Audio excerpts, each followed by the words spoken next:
Welcome to the Daily Neitz, a daily look at classic films, modern cinema, and the world of professional wrestling. And today we're talking about the adventures of Robin Hood.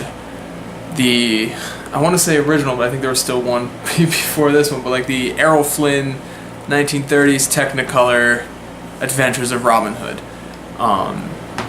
Growing up, I knew the story of Robin Hood from the Disney one, the one with the animals, and I think there was music and a lot of recycled animation from the Jungle Book. I remember watching that a lot when I was a kid, but I don't really remember it much anymore. It's been a long time since I've seen it. But I do remember the Mel Brooks Men in Tights, Robin Hood Men in Tights. And that's where I get like most of my knowledge from. And now I see where Mel Brooks got it from. Some scenes from that movie are almost scene for scene from this one, the original one. I'll call it the original, even though it's probably not. But it's definitely like the main inspiration for Men in Tights, which was one of my favorite movies and still is. I still really enjoy watching it. So it's really interesting going back and seeing where it came from, seeing where Cary Elwes got his mannerisms from, and a lot of even things like the shots and the sets and costumes all seem really based on this movie, and that's interesting. That says a lot about Mel Brooks and the respect he had for it and how good he is at parody. It also says a lot about this film, how timeless it's become. And that is a word I would use to describe it, is timeless. I think it was mid-30s when it came out, mid to late 30s. Really early in the color process. It was, I think, Warner Brothers' first Technicolor film. So it's an old movie, but it doesn't feel as old as it is. Part of that being it takes place during the Crusades. It's such a timeless story. Everyone knows the story. And it's just kind of shot very well and acted very well, and there's not a lot of like dated references or anything. It works, and I like it.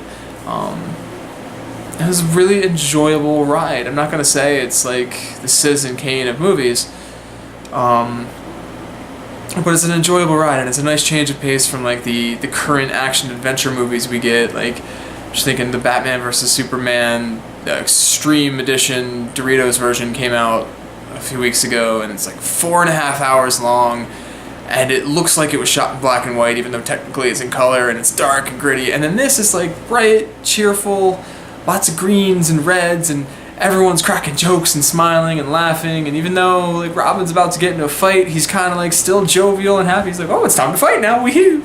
And everyone's making fun of everybody and enjoying it. And they really are merry men, and that's much. It's a breath of fresh air in today's Hollywood to have this kind of film exist. We need more like it now and not have to look 80 years in the past to find them.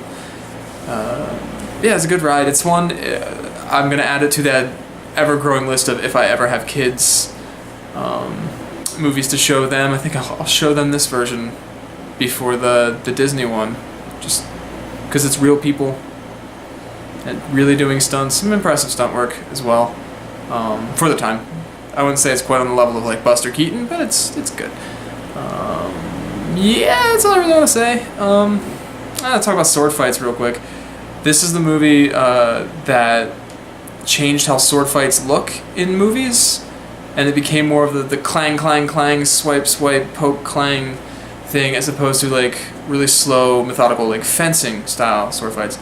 But seeing it in HD, and you can see all the little notches and marks made in the swords from the fight scenes, yeah, that's not really effective. I don't believe those swords are sharp anymore by the end of every scene, and that's not really a problem. It's more my nitpicking, so I just thought I'd bring that up. Where else can I bring it up but on this YouTube channel nobody watches?